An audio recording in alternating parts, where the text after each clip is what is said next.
اهلا وسهلا بكم في اولى حلقات برنامج اسال مهندس.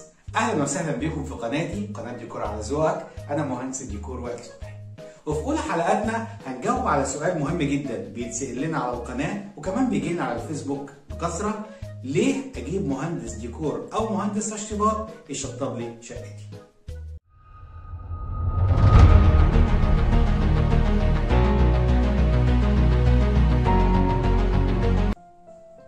الحقيقه السؤال دوت سؤال مهم جدا، ولما قعدنا نفكر فيه لقينا انه الاجابه الوحيده وبكل بساطه انه كل العرب ما بيحبوش ان هم يعني يدفعوا تكاليف زياده.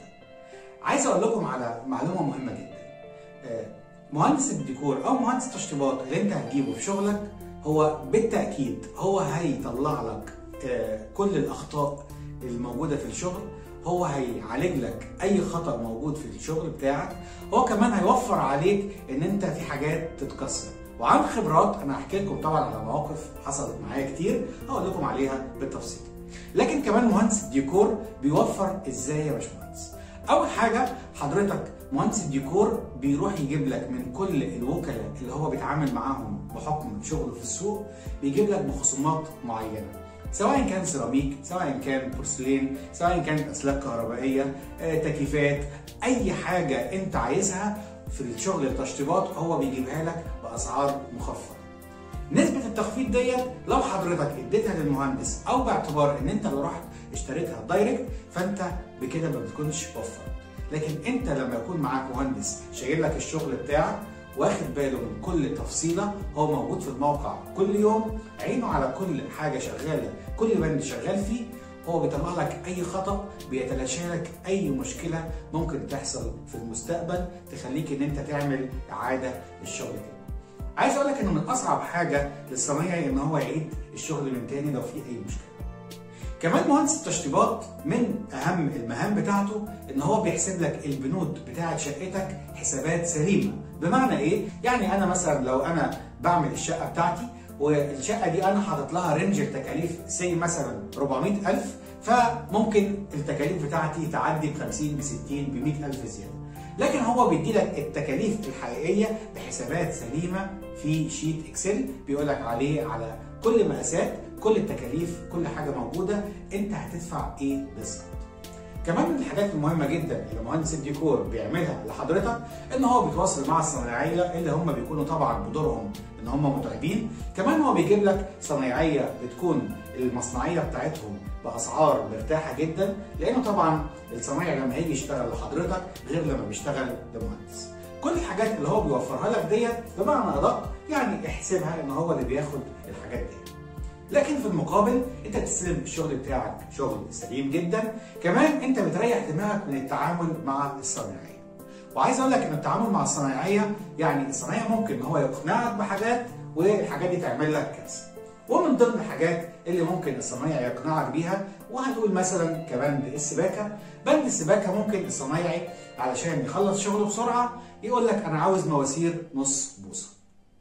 وطبعا هنا بتكمن الكارثه، لانه اقطار المواسير النص بوصه هو قطر بيكون قطر ضيق شويه، لذلك وهو بيشتغل مثلا بالمكوه بتاعت اللحام لو ضيق القطر اكتر وحصل لا قدر الله اي سدد في المواسير فانت هتضطر بكل بساطه ان انت تكسر السيراميك كله وتغير السباكه كلها لانك انت مش عارف العيب موجود فيه. طبعا الكلام ده بيكون بتكاليف زياده. الكلام ده كله المهندس بيوفره من الاول وبياخد طبعا الاجر بتاعه. مثلا بند زي بند السقف المعلق. انا في مره كنت بتعامل مع صنايعي معين والصنايعي دوت كان العميل هو اللي جايبه، وبعد كده لما خلص شغل السقف المعلق اكتشفت كارثه. ايه هي الكارثه يا باشمهندس؟ الكارثه بكل بساطه ان هو بدل ما يدخل ماسوره ما بين السبوت والسبوت يدخل ماسوره في السقف، لا هو شد السلوك وعلشان يوفر لان هو طبعا كان مقاول واخد الشغل منى ومصنعيه، فجاب حته ماسوره صغيره حطها من الناحيه دي نزلت من السبوت وحطها من الناحيه دي وربطها بشكرتون علشان طبعا المهندس اللي بيستلم لو هو مهندس كده يعني حاطط ايده في جيبه ما بيطلعش على السقاله طبعا هيستلم وتبقى هي دي الكارثه. ليه كارثه يا باشمهندس؟ لانه بكل بساطه السقف المعلق بيكون فيه صاج كتير من جوه. الصاج دوت لو انا بشد سلك والسلك ده اتجرح ولمس مع السقف، انت مش عارف الكهرباء هتكون منين، انت مش عارف البيت هيولع منين. لذلك مهندس التشطيبات هو فاهم شغله كويس، بيوفر عليك كوارث انت لا تعلمها. ممكن تلاقي كمان انه في اي ميه طالعه من اي اتجاه، في رطوبه طالعه من اي حته وانت مش عارف منين.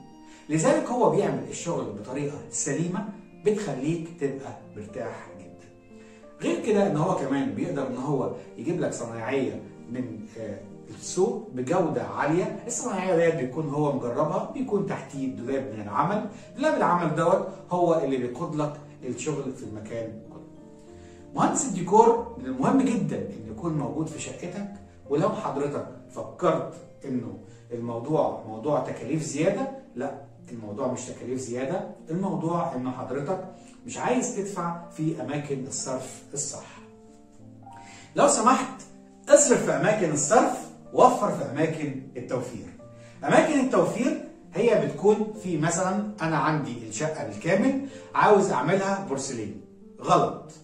انا بعمل بس الريسبشن بتاعي بورسلين، انما غرف النوم علشان غرف النوم 80 او 70% منها بيتغطى، لذلك انا بعملها بسيراميك عادي. ففي اماكن للصرف، في اماكن للتوفير. في اماكن ما ينفعش ان انا اوفر فيها زي التاسيس، تاسيس الكهرباء، تاسيس السباكه، الحاجات دي ما ينفعش ان انا اوفر فيها. لذلك عايز اقول لك انه من المهم جدا مهندس الديكور يكون موجود معاك. لو حضرتك شايف انه المبلغ اللي بياخده هو مبلغ كبير وحضرتك ممكن تكلفه، ولو بتسمع كل الفيديوهات اللي احنا بنعملها، احنا بنعمل فيديوهات للمعلومات العامة فقط. لكن حضرتك لو فكرت ان انت تقف في التنفيذ لازم تكون عندك خبرة. عايز اقول لك في نهاية الحلقة، ادي العيش لخبازه ولو ياكل نص. بس طبعا مهندس التشطيبات مش هياكل النص زي ما انت بتتكلم، لكن مثلا هو زي بياخد من 10 ل 15%، يعني الرينج بيكون ماشي بالشكل ده. مثلا لو انا شقتي مثلا بتتكلف 500,000 جنيه تشطيبات، فال 10% يعني 50,000. لو شقتي بشتغل فيها مثلا 3 شهور، فال 50,000 انت لو شايفه رقم كبير، لكن الرقم ده هيكون رقم موفر جدا جدا ليك بعد كده. في نهاية الحلقة اتمنى اني اكون وصلت لكم معلومة مفيدة. اشوفكم على خير الحلقة الجاية، تابعوني، ما تنساش تشوف الحلقات القديمة وتستنانا في حلقات جديدة جاية. طبعا ما تنساش برضو انك تعمل اشتراك لو انت على اليوتيوب، واشوفكم الحلقة الجاية.